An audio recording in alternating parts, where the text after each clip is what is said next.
Assalamu alaikum əziz izləyicilər. Rəcəb ayının 27-si Məbəs günüdür. Bu gününüz qutlu olsun.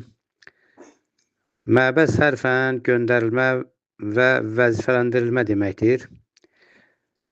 Yəni bu gün Peyğəmbərimiz sallallahu aleyhi və səlləm risalətə göndərildi. Yəni elçilik missiyası ötəsinə qoyuldu. Elçilik missiyası bu oxu Rəbbinin adı ilə oxu əmri gəldi. Oxu ilk əmrdir. Oxu nədir? Nəyi oxumaq? Özünü oxu. Varlığı oxu. Kainat kitabını oxu. Özünün varlığı yaradanı dərk elə. Ağlını işə sal. Ağlını işə sal. Özünə zülm eləmə. Günahlarla ruhunu öldürmə. Bu bədəni ruhun tabutuna çevirmə. Zülm etmə özünə, başqasına. Qız uşaqlarını diridirib asırmayın. Amma bəşəriyyətin gözəl yası qadınları haqqını tapdalamayın. Onlar sizin əlinizdə Allahın əmanətidir. Əmanətə xəyanət eləməyin. Məbəs günü nurun enişidir. Nurun qorunması vilayətlə, imamət həyata keçir. Peyğəmbər salavatlı özü bir nur idi, Allahın nuru. Bütün gözəlliklər onun şəxsində aşkar olmuşdu. Öz deyir ki, mən gözəl əxlaqı tamamlamaq üçün göndərildim. Böyük yaradan onun əxlaqını tərif edir Quran-ı Kərimdə. Öz kəlamında deyir ki, sənin nə gözəl xülqün vardır, nə gözəl xasiyyətin vardır. Səni aləmlərə rəhmət qərar verdik. Yəni, sən bütün aləmlər üçün, bütün varlıqlar üçün, hətta mələklər üçün də rəhmət vəsiləsisən. Sənə xatir biz onlara rəhmət nəzərindən baxırıq. Gör, hansı məqamdır? Yəni, Peyğəmbər bəşəriyyətin varlığının elə bir tacıdır. Allah onu yaratdı bütün varlığın tacı kimi və ondan sonra əhl-i beyt. Axı o əxlaq sağlığında da böyük canlı əmanət nümunəsi idi, əmanətdar idi.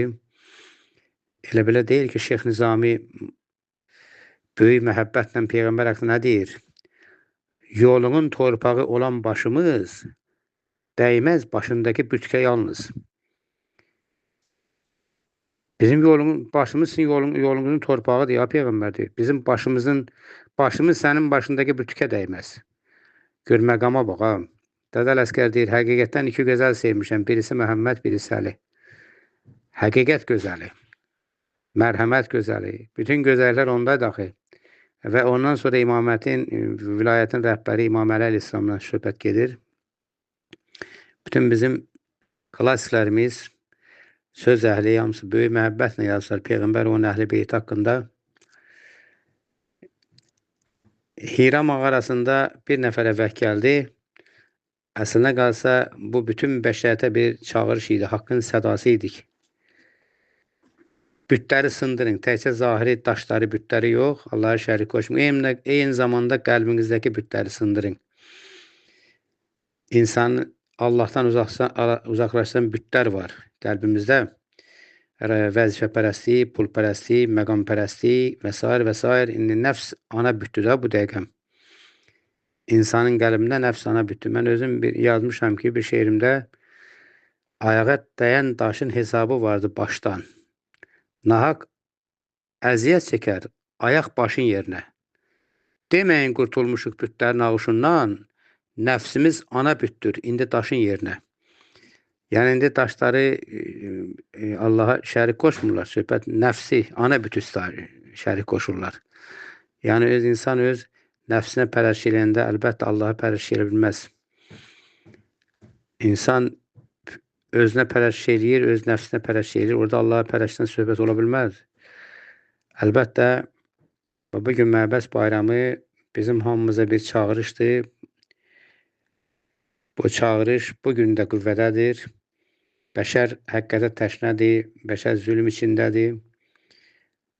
İnsan gərək vicdanını oyasın, ədalət, mərhəmət, gözəllik, xeyrxahlıq yoluna getsin.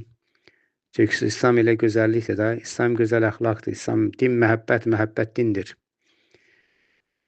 Beləliklə, inşallah nəfs üzərində qələbə çalaq, dinin ruhunu yaşayaq. Dinin ruhu isə dediyim kimi həqiqətə, xeyirxahlığa, gözəlliyə sadiqlikdir. İnşallah buna sadiq olaq. Məbəs bayramınız qutlu olsun. Allah amanda.